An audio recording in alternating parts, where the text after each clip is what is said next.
Welcome to the Legends of the Hall podcast, and joining me, 1988 World All-Around Champion, 2016 Pro Rodeo Hall of Fame inductee, Dave Appleton. Dave, welcome. Thank you for your time. Steve, great to be here. Great to be with you. It's always a pleasure, Dave. Full disclosure, I've always had a special feeling in my heart for Appleton because I was the MC of the Hall of Fame inductions the year he went into the Hall in 2016. Dave, talk to me about that. You know, we focus on the Hall of Fame on this show. Talk to me about what that moment was like for you. Well, it's really, when you stop and you think about it, it is the most special moment you can have in your career. And what I mean by that is, I was lucky enough to win one world championship. You know, you've seen the likes of, Ty Murray's and Trevor Brazil's and all those guys that have won many awards throughout their careers. But this is one that you can't go win. And what I mean by that is you are basically, your body of work after you finish rodeoing is one that all of your peers basically say you deserve a special recognition, because not everybody goes into the Hall of Fame. So it is the ultimate compliment that your body of work was such that your peers felt like you deserve the honor to be inducted into that hall. And that, to me, is the most special honor you can win in rodeo, period. Dave Appleton, I'm reading from your Hall of Fame bio, Dave. Elite competitor for 15 seasons in the bareback riding and the saddle bronc riding. Won the average in the bareback riding, won the average in the saddle bronc riding, 8-time national finalist in the bareback riding, 3 in the saddle bronc riding. In 1988, won, and this is one of the questions that I know you've been asked a million times that I warned you about. In 1988, Dave Appleton won the all-around title, beating Louis Field by $644. You told the story of that, and kind of behind the scenes, I remember at your Hall of Fame inductions with you and Louis sitting there basically waiting to find out who won it. Talk about that and kind of reflect back on that. Well, it was a pretty surreal moment when you think about it. Basically, both of us were finished. Both of us had finished competing. Now it was down to the simple math. And at the time, again, it was, computers were there, but they weren't that far along. And both of us were sitting in there. And I think both of us knew that going in, Louis was in the bronc riding as well as the bareback riding. I was just in the bareback riding. And it was all said and done. I knew that basically if Louis placed third in the round in the bronc riding, he would win the all round. And then I knew that if he placed fourth in the round in the bronc riding, I'd win the all round. Well, he split third and fourth. And back in those days, there was still time for the judges to adjust their books. And also, well, none of us had factored in on the third and fourth split. So it was going to be the splitting of hairs. So they had to go back. They had to add everything up, dally everything up. And both of us were sitting in the locker room by ourselves, waiting for the outcome. We were sat in there, and basically somebody came in and said, well, we don't know who's won yet. And I said, well, I think maybe y'all should just leave us alone until till you come back and tell us with a real answer. And, we had beer in the locker room for after we were riding. And I remember I went over and I poured 2 beers, and I reached over and I handed Louis a beer. And I said, you're a hell of a competitor, and it's an honor to compete against you, and we'll see where this thing shakes out. And about 10 minutes later, they came back and they said, Dave, you won. And like you said, by a little over $600. So it's a fine margin of error. And, there was not a greater competitor than Louis Field. And to me, I make the joke, and I feel this way in a certain way, is we lost him several years ago. I don't necessarily think I beat him. I think I was just in front when the counting stopped. That might be the best way to say it. Yeah, because he was a hell of a competitor. If you think about it, the next night you could have got. I mean, if there was an extra round, there's so many little things. $644 is not a lot. Not at all. I mean, there's so many stories. In fact, a couple of the committee members that are on the Spanish Fork Rodeo even talked about, once that Louis was at, and Louis loved to hunt. Let me tell you, Louis Field was a great outdoorsman hunter. And I believe they said that he was supposed to go to maybe, I think, back to the Cow Palace back then. And he was having too much fun elk hunting and he didn't go back. Steve, you could sit here and say, did you miss a horse out at a rodeo that you were going to win? I mean, on and on and on. But that's rodeo. I mean, it is what it is. And there it is. I want to ask you about when you first got to the States in 1980. You competed in Australia. You are the story has been told over and over again. You probably, if when you were a kid, really wanted to be a jockey. That didn't work out. And so now here you are riding bareback horses, riding saddle bronc rider horses, competing in Australia. I think riding bulls. Am I right, Dave? I rode bulls as well down in Australia. Yes. Yeah. So all three events. Made more money on weekends than you did working on the cattle station during the week. And then this is true. Yeah. Then you got to the States and you got to Western Texas College, which today I think of Greg Rhodes' program at Western Texas College as having kind of a consistent pipeline for Australians. Was it like that back then? Did you start that? Yes, I was the pioneer of that whole program. And, it was Bob Doty's program back then. And Bob Doty, I owe a tremendous amount of respect to. In fact, to really give it perspective, to put it all, how it all came together. I was living in Bedford, Texas with a guy named John Paxton, myself and two other Aussies. And we were sitting around one time. The two other Aussies were Ted Cipher and Bruce Watkins. Ted was a bull rider. Bruce was a bronc rider. And and John had invited us into his home. We were sitting around one day and the conversation went as simply as this.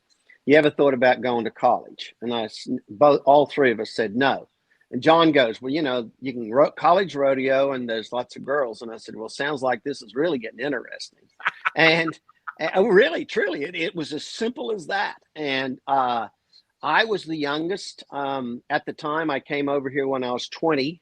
So, this is basically, I was 20 years old and I was still young. Bruce and Ted were a little bit older. They really weren't that interested. I got interested. John Paxton got on the phone and we talked to a bunch of people, Saul Ross and a bunch of other rodeo coaches. And the only one that really sort of took a half interest was Bob Doty. And Bob Doty, basically, I went out, we flew out. John had just gotten his commercial pilot's license and took my life into my hands. And we flew out in a puddle jumper to Snyder. And we met him and they didn't really have any money for me for a scholarship or anything like that. And I met the welding coach, a guy named Sam Walker. And Sam said to me, I'll give you $500. Heck, that was enough for me to get going, and away I went. And Bob took a chance. I had started to do pretty good in the PRCA rodeos, and he took a chance, and away I went to Snyder and enrolled. It took all of my money that I had left. I only came with $5,000. I had about $2,500 left, and took all of my money to pay my tuition. Yeah. It was me by myself. My mother is, was still alive at the time, but I'd lost my dad when I was 7. And as soon as I got through enrolling in college and everything else, they said, now we're going to apply for you to get this money back, but you need to pay this now. So away I went and I said to him, I needed a job. And Bob Doty called around, and in 1980, actually, the oil business of Snyder was an oil town. Ranching town, and oil business was in the dumpers, and called around, asked around. There was only one man that said he'd give me a shot at a job, and it was a guy named Jess Everett, and that's his painting right behind me that he painted. Yeah, and funny story. It was the first day of enrolling in college. I'd already enrolled. I'd paid my money, and I told Bob I needed the job, and Jess said, well, we'll give him a chance. I had showed up. And to be the first one at college and cool, I wanted to look cool. I was wearing a pair of flip-flops, a pair of cut-off Wranglers, a Hawaiian shirt, no hat, and I had a mop of hair this big. Wow. And Jess Everett says, well, bring that boy out here. We'll take a look at him. So picture that in your mind and jump in Bob's pickup, and we drive out to Jess Everett's place, which is about 3.5, 4 miles. There's a smart aleck in me that wants to ask you what part of that looked cool, but I'm not going to go there. Well, it gets better. So we drive out there, and on the way out there, Bob Doty looks over at me and he says, "Now, Dave," he said, "I'm going to tell you, Jess Everett is a very tough, hard man. You don't want to lie to him. You want to tell him the truth and everything else." There's another whole sidebar story that we won't even get into there of an experience that Jess and Bob had. And so we get out there. We pull up. Jess Everett is standing in a round pen. He's got a little paint colt going around the round pen. And he's the epitome of a West Texas rancher. Right. Pair of dark horn-rimmed glasses, hat rolled up, dirty, dusky, has a big old chew in his mouth. And here I am standing with Bob in my flip-flops and my cutoff and my Hawaiian shirt. Every time that horse would go past the two of us, he'd stop and he'd just pause and look at me, and then he'd go back to watching the horse. Finally, he stops. He comes walking over, and he says to Bob Doty, "Howdy, Bob." And Bob goes, "Mr. Everett, this is that Australian boy, Dave, that I was telling you about that needs a job." And he looks over at me and he introduces himself. I shake his hand. And he said, "You from us?" "Yes, from Australia." And I said, "Yes, sir. Yes, sir, I am." And he said, "Do you know much about cattle?" "Oh, yes, sir. I know all about cattle." Right. And I said, "Grew up working cattle on cattle stations before I came over here." He said, "You know how to break a horse?" "Yes, sir, I know how to break a horse. I've broken horses, got them going. I know how to shoe a horse." Goes through this. He says, "Do you know how to fix a fence?" "Oh, yes, sir, I know how to fix a fence." Do the whole 9 yards. He gets down to the final thing and he looks at me and he says, "Do you call yourself a cowboy?" And I said, "Oh, yes, sir, I call myself a cowboy." And he shook his head and he said, "Well, you sure as hell don't look like one." Oh, that's funny.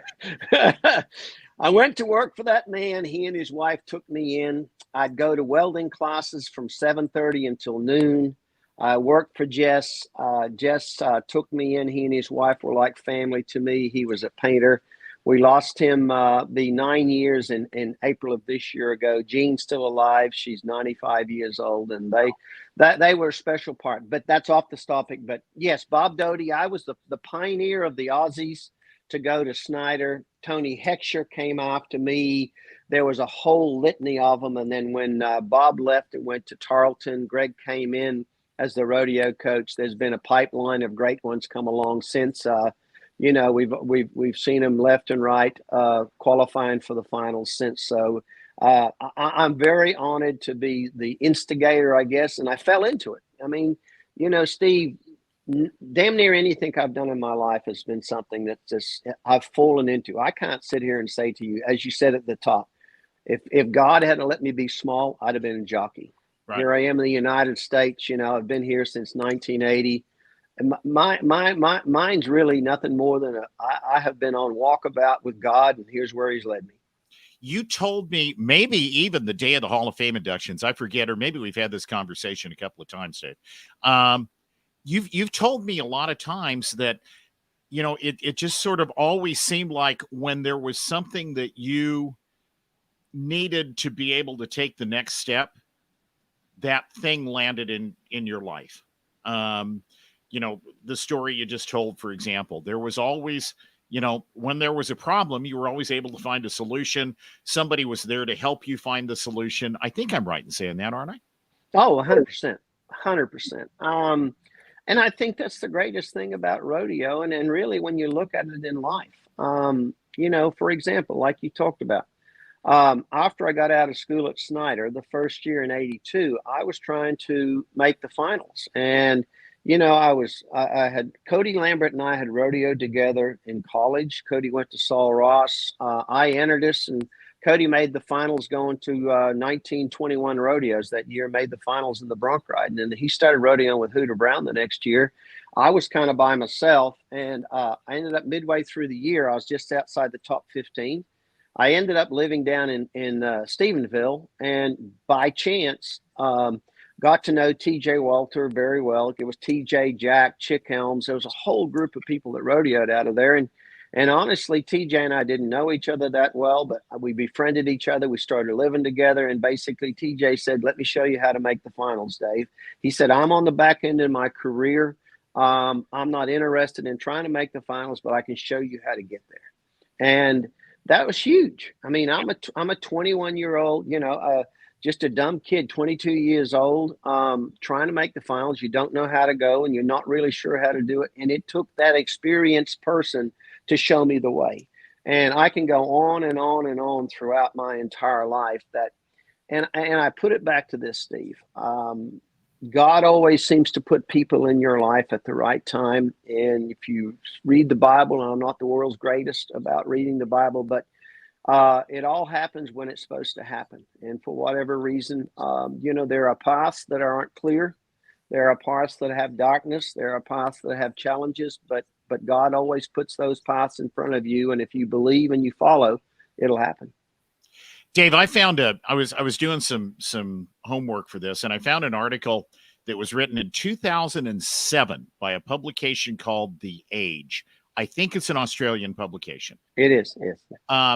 And it goes like this. I just want to read the first paragraph or two. It's been an amazing ride for Dave Appleton, the Queensland kid who wanted to be a jockey but became a world champion cowboy. Almost 20 years after his history-making triumph in 1988. Again, this was written in 2007. He was the first non-American world champion. Appleton talks with the U.S. accent and is still a winner as an executive at that time with Dallas Market Center, the world's largest wholesale merchandise outlet.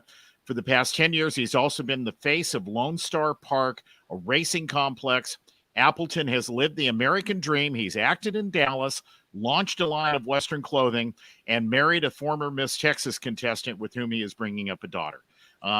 Even did a commercial for Swan Lager in Australia, been inducted in the Texas Cowboy Hall of Fame and obviously the Pro Rodeo Hall of Fame. There's a lot of stuff in there that you were able to make happen in your life. I'd forgotten about the Dallas thing being in. Yeah. It was. After I had finished rodeoing, I was doing a lot of stuff. I was around a bunch of guys a lot of the football players, and they all actually had an agent. And the Kim Dawson agency was a very big agency at the time in Dallas Fort Worth, and I had gotten on with them. I was trying to do, Steve, I was a guy that was always trying to do something different. Even going back to I really didn't try to put parameters on what you could and you couldn't do. It was always one of those, I've always been one of those guys, well, I can do that. Yeah. And so somebody had said something about getting an agent and I'd gotten to doing some commercials and got into that. And then one day when Dallas was going on, they cast a scene in a bar of all things. And they wanted a bunch of cowboys in a bar playing pool. And it was a game where we were playing pool against Patrick Duffy, the lead in there, and he had a girlfriend in there or whatnot. And I ended up being the guy that's playing pool with him. So can you imagine that? Gee, I've never been in a bar. I've never been a cowboy, and I've never played pool in a bar drinking a beer. Boy, that was a tough acting role. Yeah. That sounds fairly natural to a lot of us. Dave, did you start riding bareback horses and saddle bronc horses later in your life than a lot of the guys you were competing against? We didn't have junior rodeo. My first encounter with rodeo was when I was 6 years old. And that was at my hometown rodeo in Claremont. And basically, it was one of those deals is what they called it the potty calf riding. And what the potty calf riding is basically you bunch of kids, they'll run some, small calves in the chutes. And then we didn't have ropes. They just used a flank rope. We didn't have gloves. They would wrap a handkerchief around your hands, and they'd pull your hands down, 2 hands down. And heck, I didn't even have boots, spurs, or anything. The first one I ever got on, I was in shorts and a pair of flip-flops, kind of a common theme. And, I rode the calf further than everybody else. And about 6 or 8 seconds into this ride, of course, my head hits the back of the calf's head. I end up with a bloody nose. And they said, well, you rode further than everybody else. So I got the blue ribbon and $25, and away I went. Wow. First bareback horse, my mother actually would not let me ride bucking horses at first. She did not want me. She'd let me ride bulls, but she said she was more concerned about the bucking horses. The first time I ever got that answer and go, really? Yeah, really, I know. But that was the way she was. The first bucking horse I ever got on at a rodeo, bareback horse was actually Clermont again. And for whatever reason, again, borrowed equipment. The equipment we used was horrendous. But as it turned out, basically everybody else bucked off and I stayed on. I rode mine and I won again. So Yeah. I guess it was, I don't know if I'd have bucked off if I'd have been a bareback rider, but it was one of those things. I could ride pretty well naturally when they bucked, and it just sort of evolved from there. I bought some real rodeo equipment. Bob Berg had been to the United States, and Bob came back and started a rodeo company. I bought a bareback rigging, shaps, saddles, the whole 9 yards. My first saddle was a severe saddle. Steve, I think back in those days, we were so naive. We so did not know anything, but we did it for the fun. We'd work during the week and we'd go to rodeos on the weekend to drive back home. And never, ever, when I first started, did I ever think about quitting the job. And I actually got conned into quitting my regular job by a guy named Les Bell, who was a good cowboy in Australia, because he needed to ride to a rodeo, and he convinced me to quit. And which is another funny story. My mother, so imagine this. I'm 17 years old now. I've got my own car. It was a little old broke down white Holden like an El Camino. And I came home and I said, Mom, I've decided I'm going to quit my job and go rodeo. The first words out of her mouth were like, bloody hell you are. Yeah. And I said, well, no, Mama, I said, I'm pretty good at this. I'm making more money on the weekends. And I was winning back then. This is, 1974. I was winning anywhere from $300 to $600 on a weekend, and I was making about $150 a month working on a cattle station. And she looked at me and I said, look, she said, well, I tell you what. She said, I've been thinking. She said, if you'll get a big esky, like an ice box, and he said, you'll put it in the back of that ute. And if you fill it half full of water and you throw some soap suds in there, you throw your clothes in there when you're driving down the road, you'll be able to wash your clothes as you're driving down the road. And so that was her way of telling me that I could go. She also said, now, if you ever get broke, you'll have to come home. So I said, yeah, I made a deal. So I ran out of money, Steve, but I never got broke. So I never did go back home. But yeah, you think back of those things like that. That's sort of how it all started. Yeah. You think back to rodeoing in the 1990s, and I want to talk to you about some things that you're involved with today, Dave. But you had a chance to rodeo with, we talked about Louis Field, but the guys you competed with and against, there was some genuine legends in that bunch that you competed with and against. Oh, absolutely.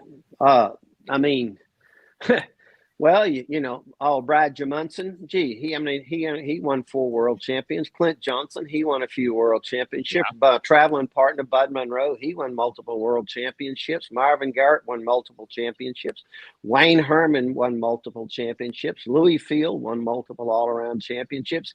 You can just go on and on and on about the whole process, Steve. And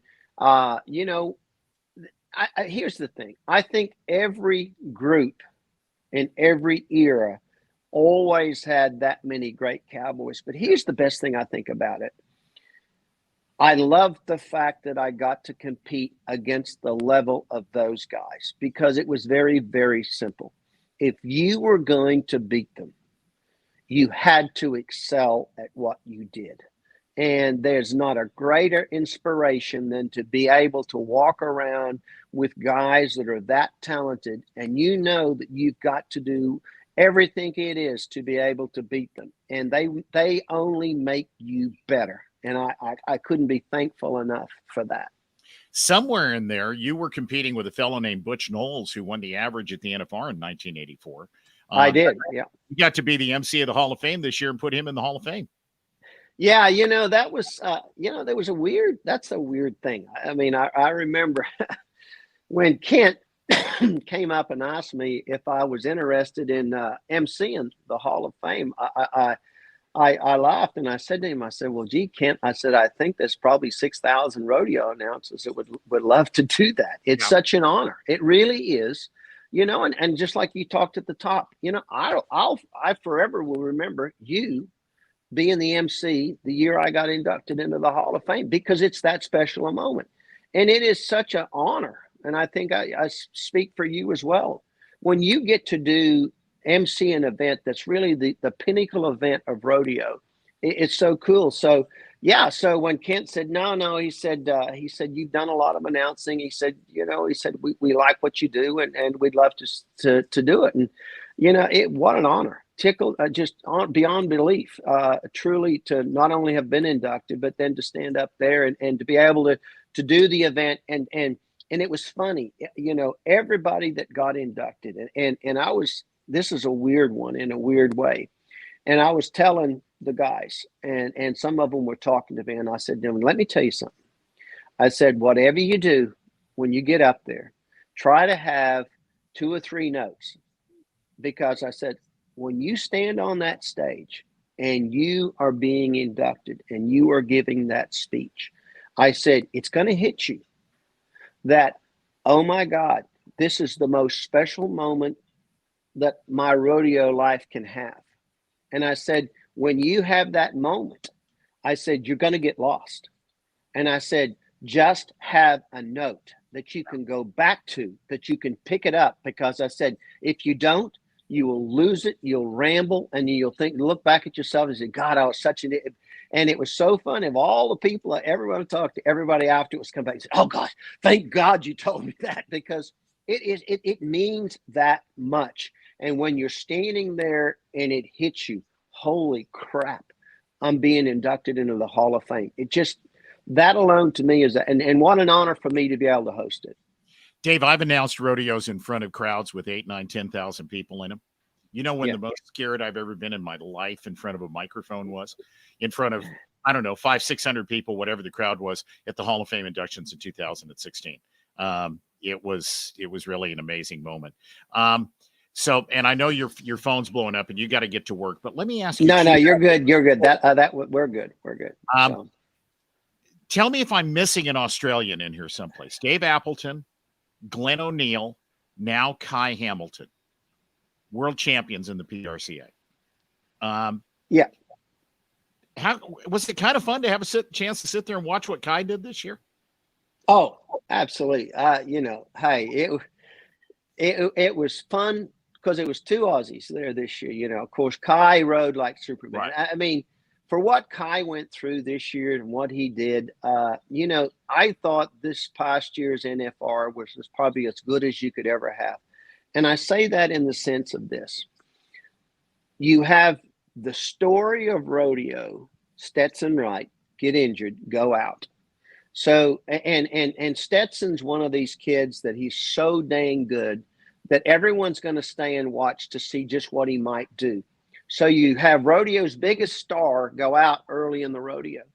But it was as if Stetson gave Kai his Superman cape, and Kai puts it on, and then he gets wiped out. He acts like Superman. He goes to the hospital. He comes back the next day. He gets on, rides his re-ride, then comes back the next night. He's the only one to make the whistle. I mean, and you just had so many great moments. And the whole industry, you could just feel everybody getting behind Kai to do. And look what he did. He rode everything. What did he ride? His first 6 bulls, I think, or 5 or 6 before he bucked off. It was just such a neat deal. And I was texting him back and forth. And it was just, yes, so honored, so proud. And really, I mean, the best part about it is Steve, I'm honored for him.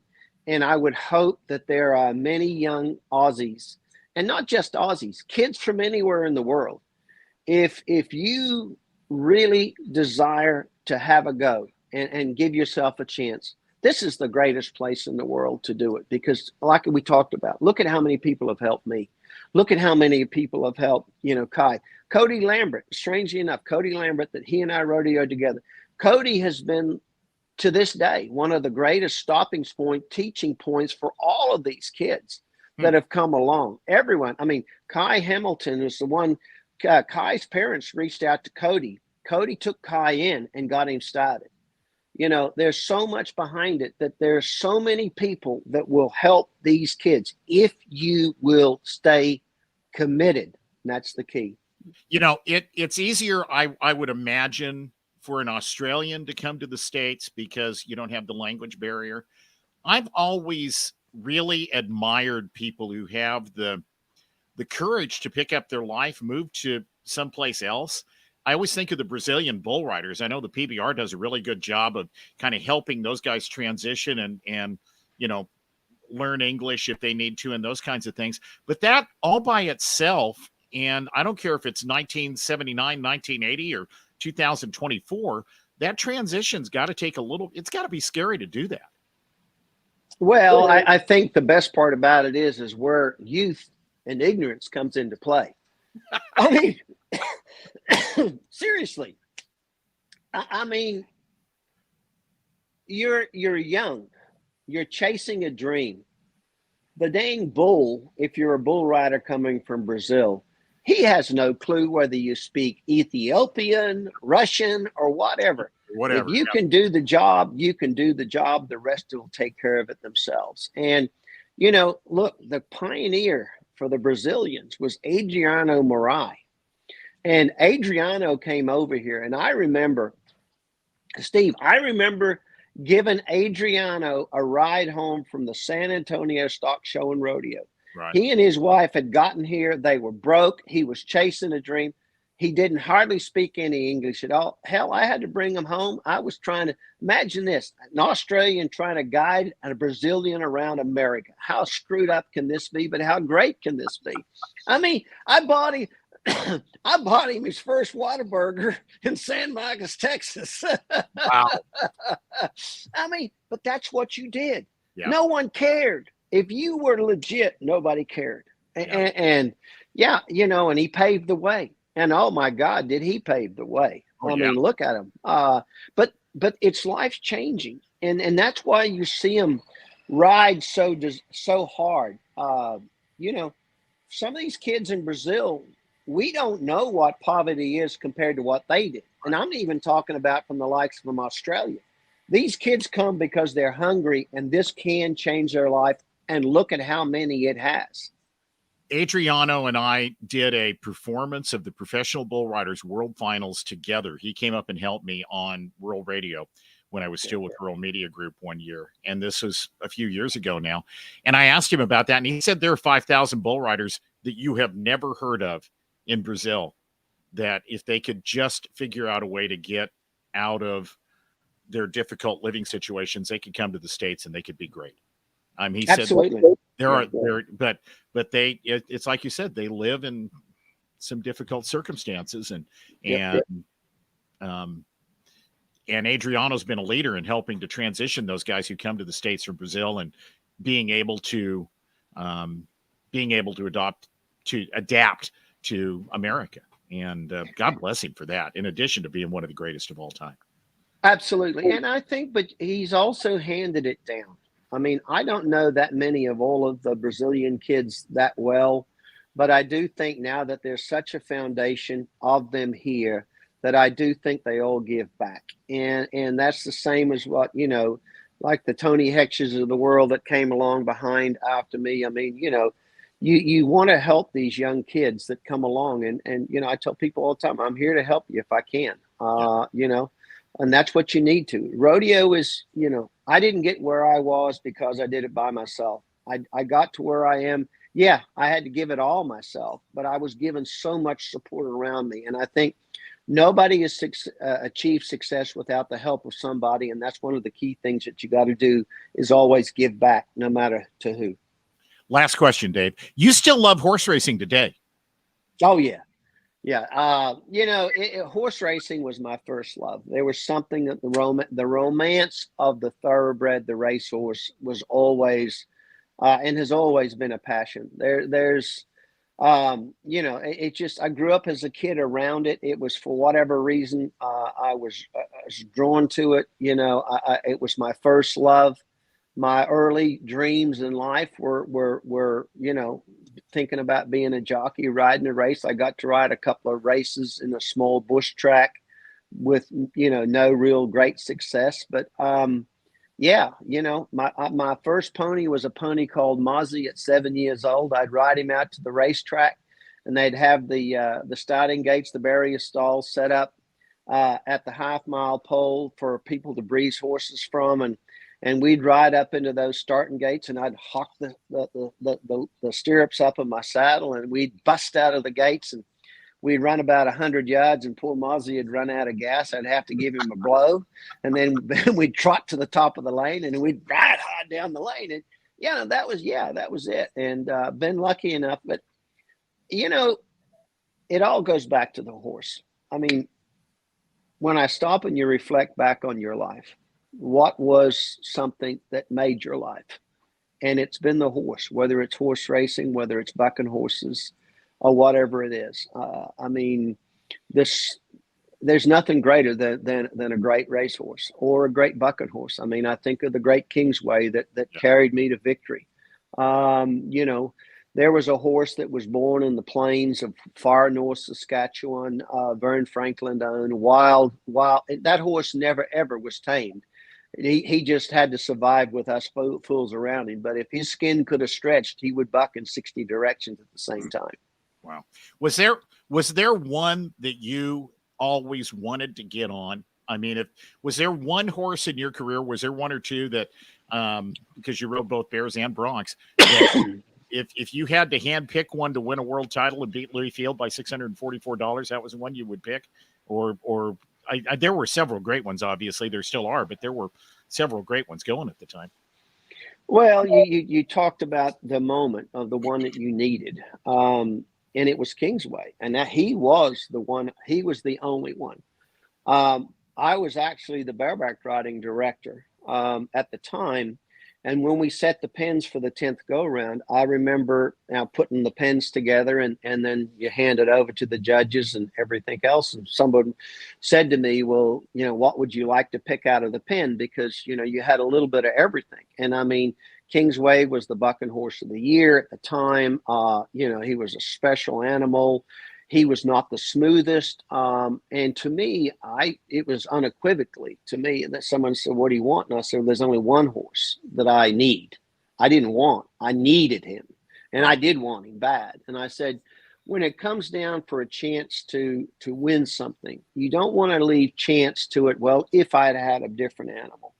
And to me, if I drew Kingsway, then it would all be in my hands. And it was at that pivotal moment. And guys, I drew him, and honestly, Steve, I rode that horse 100 times in my sleep that night. I laid in bed. I never was more calm about the moment. And I remember when I got on him, right before I nodded my head, I put my hand down on his neck and I told him, I said, I need you to be as good as you can be today. Mm-hmm. And nodded my head, and he was. And then the outcome, it wasn't the world's greatest bareback ride, but it was good enough to win the round and then ended up winning the average. And like you said, $644 later, I'm a world champion. Wow. Dave Appleton with us. Dave, I told you last question 2 questions ago. Before I let you go, folks who are either going to the Fort Worth Stock Show and Rodeo this weekend or who are watching it on the Cowboy Channel, you and our dear friend Pam Minnick always have a chance to be a part of that rodeo in Fort Worth, and I know that rodeo means a lot to you. It is. I was lucky enough that the chairman, Mr. Ed Bass, and I were good friends, and he invited me to apply to become a director of the stock show, and I did, and I've been great to see the involvement. Brad Barnes has run it for the last 20 odd years and has done a masterful job. And we've gone into a new arena, the Dickies Arena, just 2 years ago. That was the large indoor arena rodeo of the year of the PRCA, which Mr. Bass, Mr. Barnes, the Gay family, they have done everything to do it. And Pam and I have been lucky enough to not only be on a couple of committees there, but we're lucky enough to be the interviewers of the Texas Champion Shootout, which showcases all the champions of the Texas rodeos. And it's a great event. It's a one-night event. It comes up on Thursday night, the 18th. And it's just a great night. And then the 19th, you kick off the tournament-style rodeos from there. And it's a great rodeo, and Yeah. it's a great honor to be part of it. One of the best things that's ever happened to me in my life is getting to have the opportunity through the years to get to know the Joe Beavers and the Tuff Hedemans and the Donnie Gays and Bob Tallmans and the Pam Minnix and the Dave Appletons of the world. And to be able to not just get to know them, but call them friends. And Dave, I genuinely appreciate your time. Thank you so much. And congratulations on all your success. And thank you for telling your stories this afternoon. Steve, it's always a pleasure. I'm just a dumb kid from Australia that just didn't know what no was, and here I am. Well, there you go. And there's a little philosophy in that, folks. Don't know what no is, and you might just be a success in your life. Dave, thank you for your time. Continued success. Travel safe. We'll see you soon. Sounds good, Steve. Cheers.